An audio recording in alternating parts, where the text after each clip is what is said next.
friends, and now it's time to move on, and we are going to be talking about big data again. Right now, the number of IoT sensors and devices sending in data is growing exponentially. Like it's parking places, it's garbage cans, everything can be connected to the internet today. But now the problem arises what to do with the data. The data keeps flowing. You need to save it somewhere, then you need to do some reports on that and analyze it later. But what do you do if you want to analyze the data in real time as it flows in? This is the problem that the Instarea company is solving, and Maciej, who is responsible for product development and global growth, will tell us how they can analyze data online, the flowing data from IoT devices online in real time with GPUs. Ladies and gentlemen, Maciej Misik.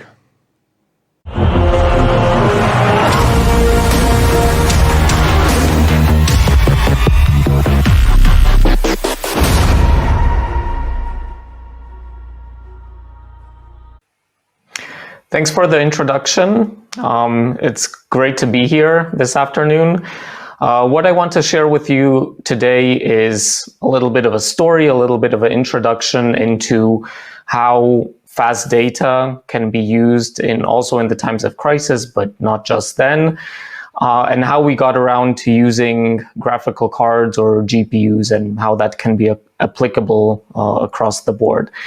So as Jano mentioned, my name is Maciej Misik. I'm from Instarea, and I head the R&D department here at Instarea, and part of our R&D is focused on graphical cards and using them for fast data processing. So there are kind of two main areas and two main topics I want to talk about today.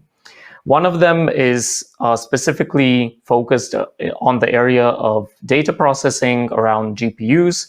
So utilizing GPUs for database purposes, for analytical purposes, why GPUs actually are suitable for this, what big data actually refers to in this sense. And then the second topic is slightly more on the area of consuming data insight. So using the data in an effective way to tell the story, to explain what's hidden in the data, and why I believe that standard BI or business intelligence isn't the way to go forward, and why there should be kind of a structural shift to that. And I'll show that on two examples. One is from the area of sports, and another is kind of quite relevant on the COVID-19 and explaining the development on a story. So without further ado, I would jump in, and then afterwards I'm really looking forward to your questions on either of those topics. So maybe a little bit of a general introduction and onto the problem set and what we're talking about with data. And that goes back to some problems that we have been solving and facing at Instarea. We work a lot with telco providers. We work a lot with processing of big data. And when I mean big data, I'm referring to something like in the excess of 30,000 records per second, which quickly adds up to billions of records that you have to somehow process. And when you want to create some data science on top of this, like for example, Peter was talking about previously, you really have to be able to crunch through massive volumes of data. When you want to test some hypotheses, you don't have time for selects to run days or even weeks to give you some results. When you're profiling some new data sets, you don't have that luxury to wait and then find out you had one small error in your select. And especially when you need to process real-time streaming data, be it from telco networks, be it from smart sensors at a utility. So those are some of the problem statements that we as a company were facing. And we were looking for solutions, how to approach this. So we tried a bunch of technologies. We tried Elastic, we tried ClickHouse, and each of them had some issues that kind of prompted us to look elsewhere. And while we were researching these technologies, we came across graphical cards. Now, why would graphical cards be suitable? Most of you, when you hear graphical cards or GPUs, you think of either gaming, so you need powerful graphical cards for gaming purposes when you're playing games on your computer, or you think of Bitcoin mining. And that actually is quite close to why graphical cards are suitable for high-performance computing. Because Bitcoin mining basically is just about performing a lot of complex computations and calculations, and that's the process of mining. So standard database technologies or standard computational technologies to this day were based on CPUs. So that's the general process computing unit that you have in your computer. And these have been growing nice and linearly in terms of computing power over the past years, whereas graphical cards have been growing exponentially. So that's one reason why we thought it would be worthwhile exploring the potential of GPUs. Another reason is that they have been becoming widely available, both in standard computers that developers use today, as well as in the cloud environment, so in Amazon AWS or Microsoft Azure. And they have become commodity hardware, which is no longer as expensive as the case was a couple years ago. So they're widely available, they're super powerful, but what makes them super powerful? So maybe a little bit of an introduction into GPU, why it's interesting. You have a diagram here on the slide. On the left-hand side, you have the standard CPU kind of architecture, where you have a couple cores that are actually doing the computations themselves. So typically you would have, 4 or 16 cores that run a computation in parallel. A graphical card, on the other hand, is structured very differently. So you have a lot or thousands actually of these cores that are able to run these computations. They are not as complex as on the CPU, but they allow for highly parallelized computing on thousands of cores. So let's say on a standard Tesla V100 NVIDIA, you have something like 5,000 cores, whereas on a powerful Intel CPU, you have 16 cores. So you see just the vast difference in terms of computational power. What you have to do to actually harness this computational power is think of the problem in a different way. So you have to be able to take the problem and split it into a lot of parallel computations that you can then utilize the GPU. So that kind of got us thinking, okay, we have found an interesting piece of hardware that could solve our problems. So we're not just going to take an off-the-shelf piece of technology, but let's look at how we would create an optimal database for the sort of problems that we were having. So we had a couple crucial requirements for this system that apply to very many database problems. So you want to have fast insert. So for example, if I have thousands of smart meters across the grid connected at various consumers or various businesses that are collecting energy usage data. So I'm streaming this data to one central location, and I want to be able to put it really quickly into my database for processing. I want to limit pre-aggregations because I want to have the flexibility that when I'm looking at a new problem, I don't have to rely on the aggregates that I have made, which I didn't think of something, and thus I'm not able to do a process like that. I want to be able to process the data very quickly so that if I'm running an analysis, I get the result very quickly. This can be relevant, for example, when I'm Uber and I'm trying to connect two riders together to share a Uber ride. Obviously, they would not be willing to wait 15 hours for that computation to finish. So I want to and need to have that computation delivered very quickly. And then you have a couple further requirements that you typically need. You want to be able to access the data in a familiar way. You want to be able to connect to that database in a kind of standard way. And you want to be able for it to scale and be high available. That's especially in the kind of corporate setting where you and I work most of our times. So with that, we started a project with the Slovak Technical University in Bratislava, where with a bunch of students and a couple PhD people and researchers from the university, we started working on harnessing the power of GPU for data processing, and started really low level. So having to program on the level of the individual cores of the database or of the GPU card, to have full control and full utilization of the speed potential.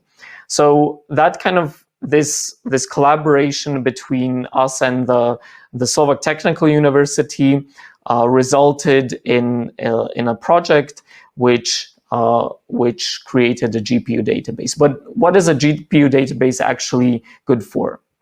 There are a kind of number of use cases which are relevant in this world where a lot of companies that till recently weren't faced with major data volumes. For example, automotive, where all of a sudden you have connected cars which are delivering vast amounts of data every second, which you need to process and return something to that fleet, for example, free parking spots or some impeding risk.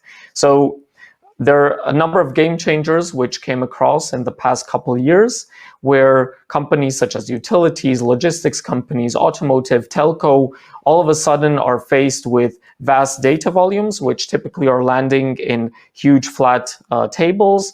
They typically have a spatio-temporal aspect, where you need to compute something on a map, so to say. And a lot of this data is coming in increments. So the use cases typically would be something around network utilization, risk scoring, some dynamic pricing, and along the lines of utilities, networks, and automotive, as an example. So what does actually fast mean? Because I've been saying that GPUs are fast, they allow for fast data processing. There's a guy called Mark Litwinchik, somewhere I think in New York, and he created a data set of 1.2 billion New York City taxi rides, which he uses to benchmark various different technologies against each other in terms of speed. So we took this data set, took the queries that he uses, and looked at some technologies which are out there. Now, 1.2 billion taxi rides, you can imagine, those of you that are from the data set, that's not something that you can put in Excel. And even kind of standard Microsoft SQL databases can start feeling the pressure there in terms of computational power. So we took these technologies and benchmarked them against QuickDB, the database we created together with the Slovak Technical University. And you see the various different query speeds on the slide in front of you. So you see that with the harnessing of graphical processing units, you're able to achieve something like 22 milliseconds in terms of query speed, whereas on other technologies, it could be 10 to 100 times slower. So that kind of gave us confidence that, okay, GPU is the way to go forward until quantum computing doesn't come around maybe 15 years from now. So to put that maybe into perspective, we took on the left-hand side QuickDB. On the right-hand side, you see a tuned Microsoft SQL, same data set, same hardware. On the left-hand side, you see in real time, basically someone selecting through that 1.2 billion data points and getting results immediately. On the right-hand side, you saw that it took quite a while for the initial load, and now it's trying to compute something, just selecting one specific hour of a specific day and trying to retrieve that data, which can take seconds now. And 1.2 billion data points still isn't big data in terms of what you probably think of. To put that maybe into perspective, since at this conference it's quite utility heavy, and I thought I would prepare a quick example of how this could look specifically in your setting. So here we have generated a data set of something over 1 billion data points of energy consumption over a couple of years. And basically, I can, in real time, crunch through this data. Now, those of you that are analysts among the audience know very well that even loading this data and trying to select a where clause of a specific year would take anything from minutes to hours. And here I can basically in real time filter through that data and drill into it further to analyze or select a specific meter that I have and drill into that meter's consumption data. So that kind of paints of what it means to use graphical cards in terms of data processing. It's something that has become available in terms of both hardware. It's something that is achievable kind of in the setting today. So that's kind of the message I would like to leave you with the first part of my presentation is for those of you that are thinking about how to process data, to give GPU a try. Be it with QuickDB or kind of just harnessing that technology and working from it on top. And just recently, we launched QuickDB as a free community edition into Amazon AWS and soon to install on your computer. So you can, that's a piece of technology that I would recommend to give a spin and to try it out. What's nice is that we use kind of SQL standard and a lot of connectors to it. So would be great to have some feedback both to us and the students of what sort of problems it solves for you. And that brings me to the second part that I want to talk about today. And that is on the less technical level and on a slightly more business level of you all typically, you get to work in the morning, you open either Power BI and look at the numbers from yesterday, or your reporting team brings you numbers in the form of spreadsheets, and you dig through these numbers on a daily basis to kind of make decisions of how you are going to run your business, or what sort of decisions you should make, what are the new trends that you are being faced, what are the new approaches that you should take in the light of, for example, COVID. And there is two kind of aspects to this. One of them is that how you prepare this data and how you consume this data. So when we think of traditional BI, it's looking at a Power BI or MicroStrategy or Tableau and digging through the data. And again, I want to use an example for this. A colleague of mine is an avid sportsman. He runs a lot of, or races in a lot of Ironmans. And since we're a data-driven company, he took a closer look at Ironman data. So he collected data from all the previous Ironman races, looked at the statistics, looked at individual participants, and tried to understand how he could improve from this data, and maybe what's some trends, what are the easiest races to attend, what are the fastest races, what are the hardest races.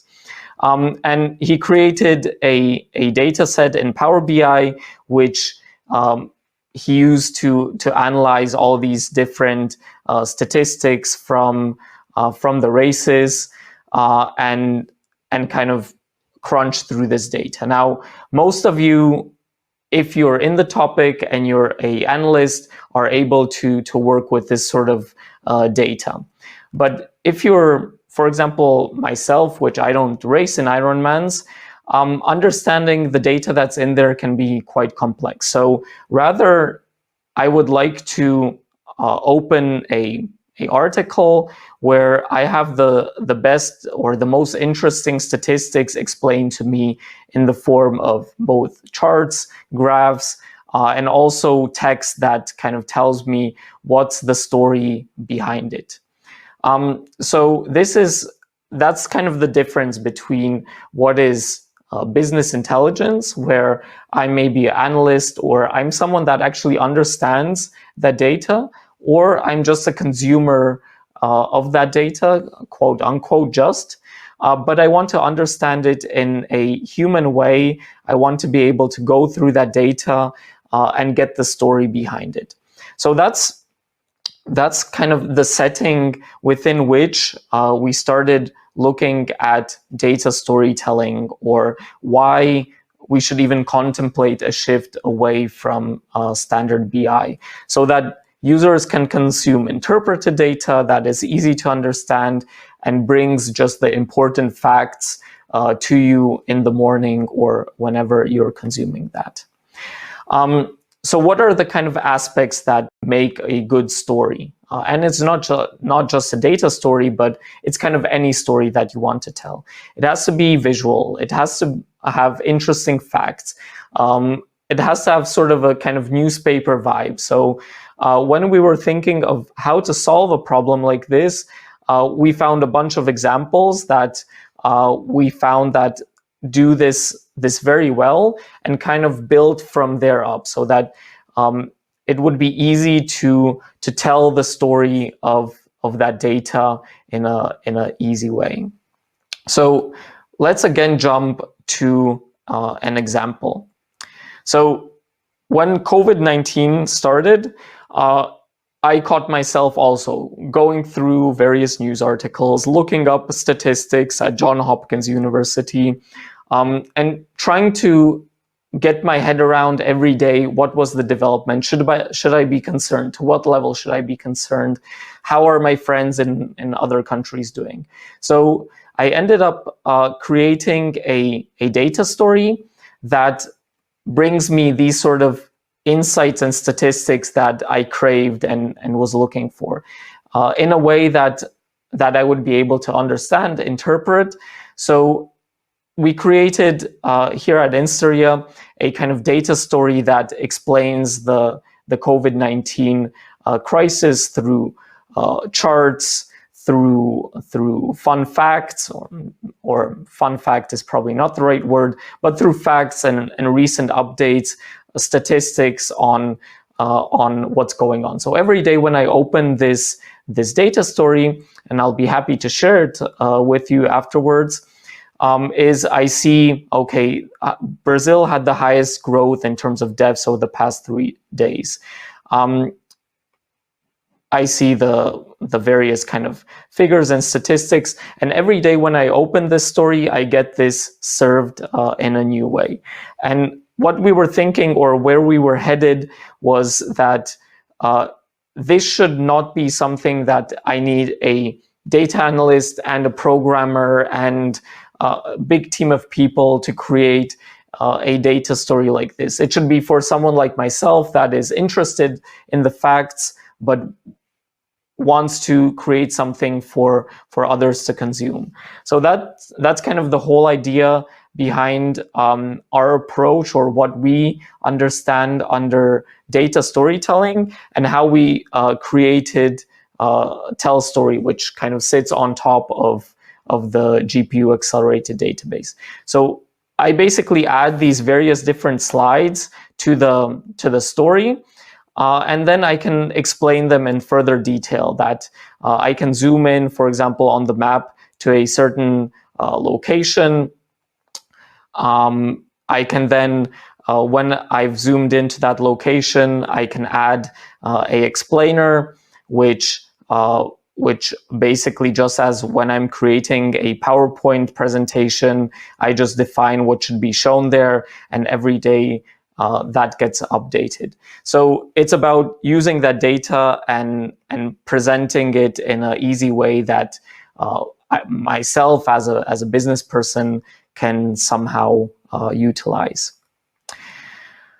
So that was our thinking behind when we started thinking about data storytelling. And if you're an analyst serving reports to your management, or you're the management, just give it another thought of, if the way you're consuming insights doesn't take up too much time, and maybe start serving those insights in the form of a story. Not saying it should be through TellStory, but that general concept of shifting away from BI, where you're flooded with a lot of data and it's hard to identify what's interesting, but rather shifting to a more human-like way of consuming data, something more like of becoming a reporter, trying to explain the story behind it.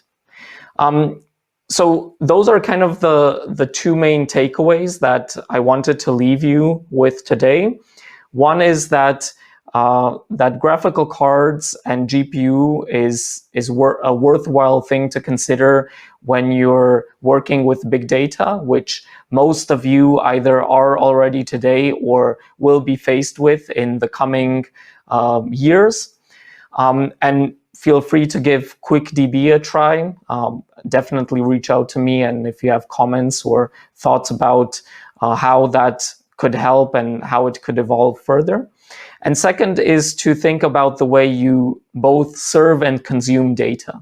So you are probably, all of you, already data-driven, so you make your decisions based on data.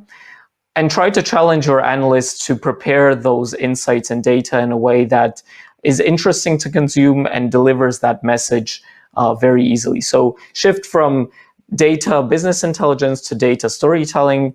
And if we can help you with TellStory, then sure, give it a try, and also let us know of how that went. And we'll be really happy to have some early adopters and power users there to give us valuable starting feedback.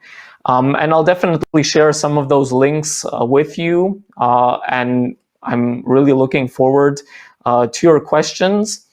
And with that, I hand it back to Jano. And I was a pleasure, and look forward to talking. Thank you.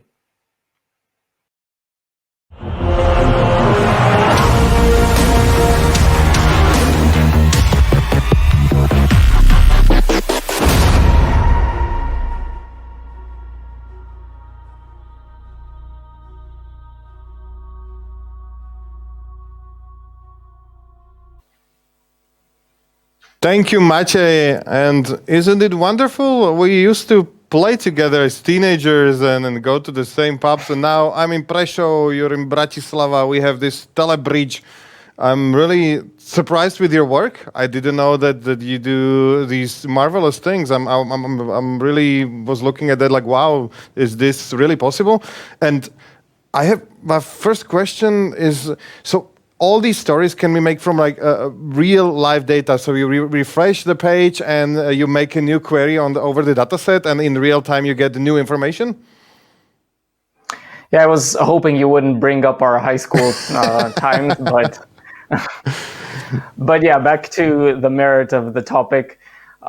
Yeah, so basically the idea behind using graphical cards for data processing is that you don't have to pre-aggregate the data, that every time you refresh your data dashboard or data screen, you're pulling the live data out from the database without any aggregations. And that is really cool. And this is all running in the AWS on some dedicated GPUs. So you can rent in AWS also GPUs, and you run the system on rented cloud GPUs. Yeah, either you have it in the cloud, like on AWS, or you can run it locally. So if you have a powerful enough graphical card, like one of the NVIDIAs on your computer, then you right can now run it when locally. Ethereum is down and you have some spare miners in your living room, you can use those. And so what's your mission in this? So you provide the software. You can I'll have some Debian Linux with 10 GPUs at home, and you can I download it and install it on my system and run it there. Yeah, so basically the idea, or why we developed it, was initially kind of internal use case, but the idea is, there are a bunch of companies like utilities like Vasse, which have a lot of smart meter data that they need to process, and either they host it themselves or have someone like yourself who has too many GPU cards lying around and provide a service to them. That is really cool. So that was both of my question answered. What are maybe some other interesting use cases for this? You already mentioned the IoT sensors in VSC. What else did you do?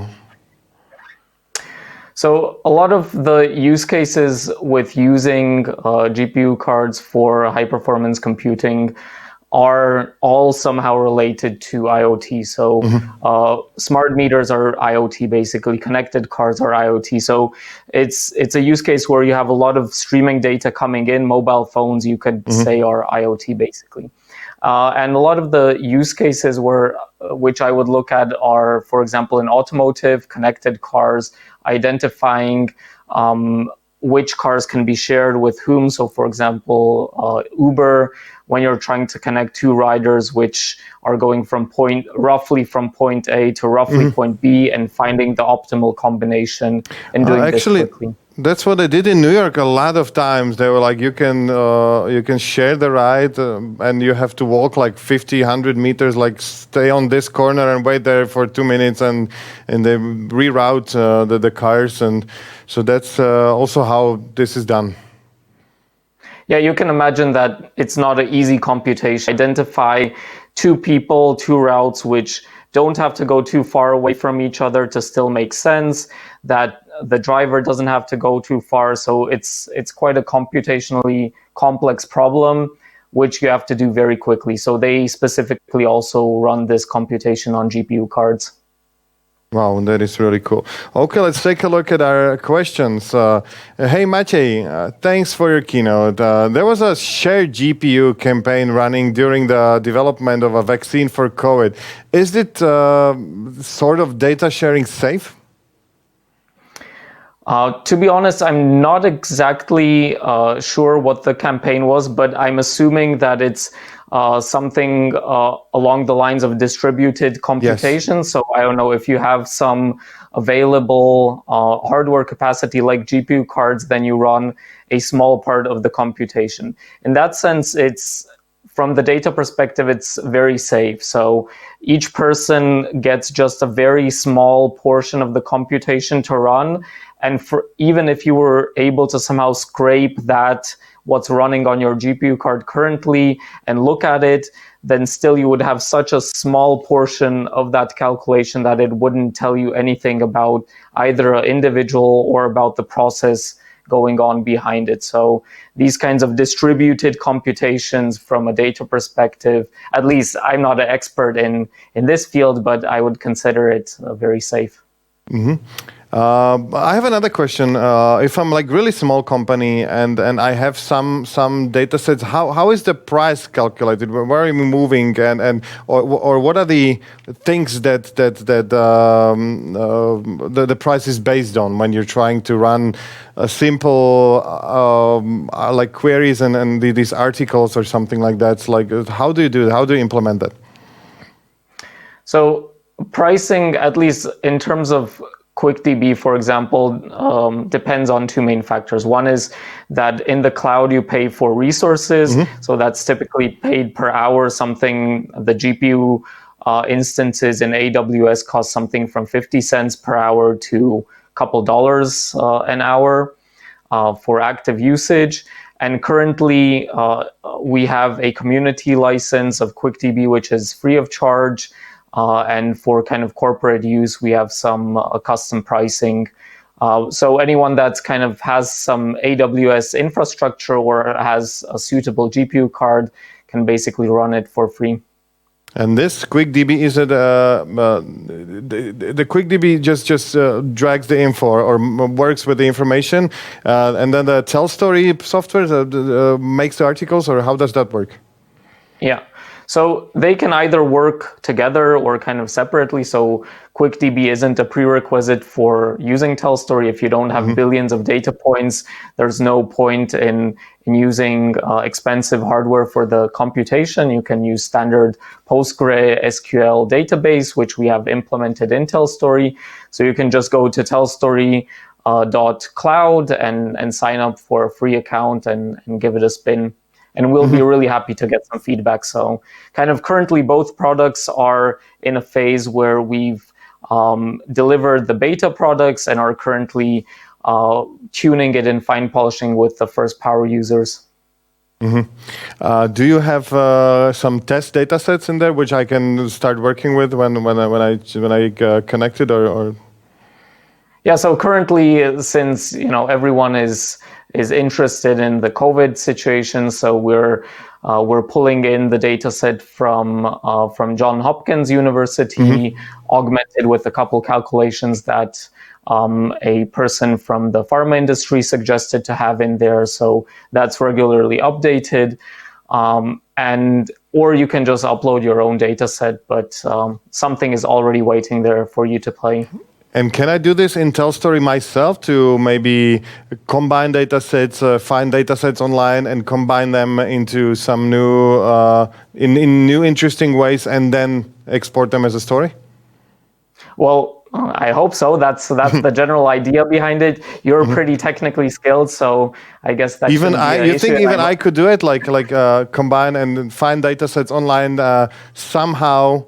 Import them then into TellStory and really have some results within, let's say, days? I'm hoping even less technically oriented people should be able to cope with it. That's the idea. That is really cool. Another question from our viewer.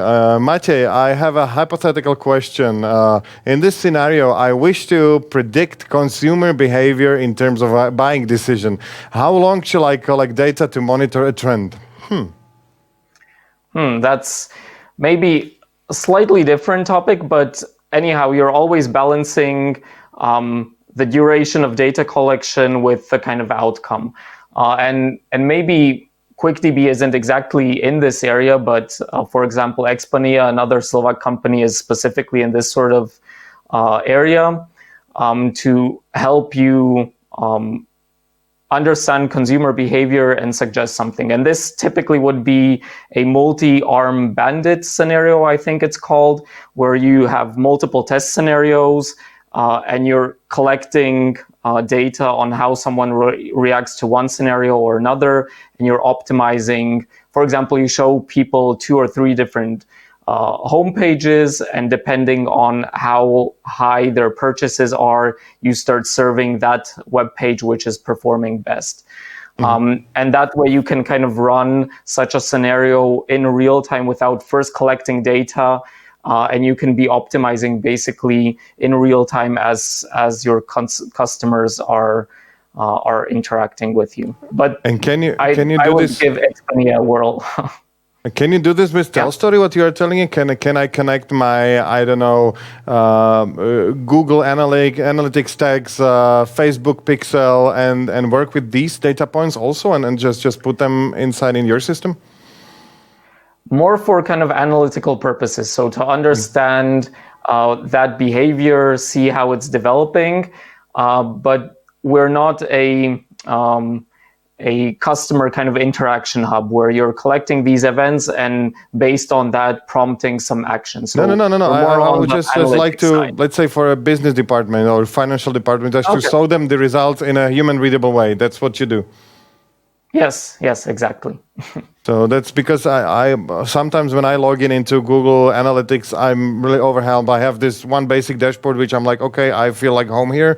But I understand that people maybe should be able to consume the information. That's what you do in different ways. Maybe there's a guy who's just marketing guy and he wants to have every day at 8 o'clock in his mailbox and nicely HTML made article with basic data points presented in a nice way with graphs. So also this can be done in TellStory? Yeah, so that's actually, you point out an interesting thing is that typically, and that's on our roadmap. Kind of the next thing is similarly, like Deník N has this minute by minute notifications that you get into your phone. So we want to do something very similar with the data, that you will just be getting interesting updates every couple hours or every day, depending on what you subscribe to. And then when you want more details, you jump into the story where you have those further things, so that you just get the kind of relevant, I don't know, how many people were on your website yesterday, how many, what was your revenue yesterday. So those kinds of things you could subscribe to. So that's something that we're definitely working on. And second thing is, which we already have in there, and I didn't mention, that you can render the data story into video and share that as something, we're a lazy YouTube generation. We stopped reading things. We just want to watch videos. So you as an analyst can prepare the story in TellStory and publish it as a video for someone to watch without having to scroll with their mouse. That is really cool. Do you know the Relife app for cycling? Yeah. So that is really, I used it first time 3 days ago for our viewers. There's an app, you just start your GPS and you jump on the bike. You bike the whole day, you take pictures of yourself, and the app then creates like really beautiful Google Maps animation with your track, like that. Where did you go? How fast did you go? It identifies your top speed, top elevation, and it even includes the pictures you took that day via location at those points. So that is really cool. So you think you'll be able to do something like that? I didn't know you were such a sportsman that you spent. Well, I bought a new bike last week, but that is really cool because I don't know if you saw this article. I think Microsoft fired some 10 journalists from their online magazine because AI will take care of their jobs. So this is probably your system could take care of some jobs if it's like data. And if it's like the financial ministry will provide some financial data for free online, some data sets, and you can write articles yourself, and even, as you say, create videos based on new state-sponsored data. Well, we're not in the business of getting journalists fired, rather kind of quite the contrary, of providing journalists with a way that they can explain the data. They're digging through constantly through various contracts, through telco data, through various sources of data, and trying to explain it to us, the readers. I think the New York Times does a really, really good job with this, with their kind of data-driven journalism, where when you're reading through their journalism, it's full of data, but in a way that's really easy to consume. They point out the important and interesting things. And that's kind of one of the things that we're hoping for with TellStory, is providing it to journalists and allowing them to deliver this sort of insight to their readers. Okay, Maciej, I think this is it for us. Everyone who wants to continue this conversation can join us in our online chat, which is right this way on the next to the video screen, next to the Slido. So if you want to continue with Maciej and if you want to continue with Peter, they will be waiting for you there in a couple of minutes. Thank you, Maciej. It was insightful. It was a pleasure to see you again. Thanks, Jan. I'll see you in Verne.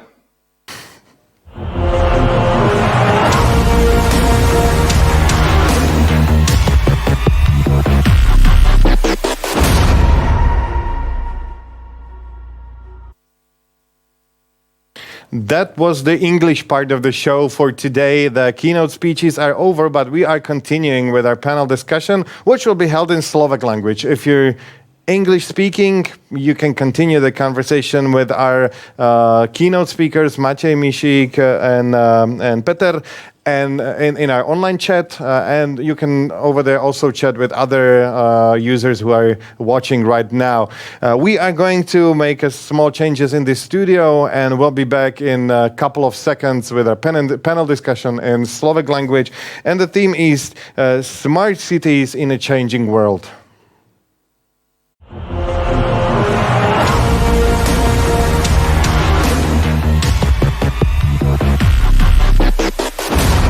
Konferenciu VZ Unit podporili hlavný organizátor Východoslovenská energetika holding akciová spoločnosť, partneri podujatia Global Logic Slovakia, T-Systems Slovakia, Technická univerzita v Košiciach, Instarea, Market Locator SK, Games Farm, Grindstone, GameDev Košice. Mediálni partneri Marketeris, Techpedia SK, Nextech, Education SK, Robíme IT, Kam do mesta a ATP žurnál. Ďakujeme.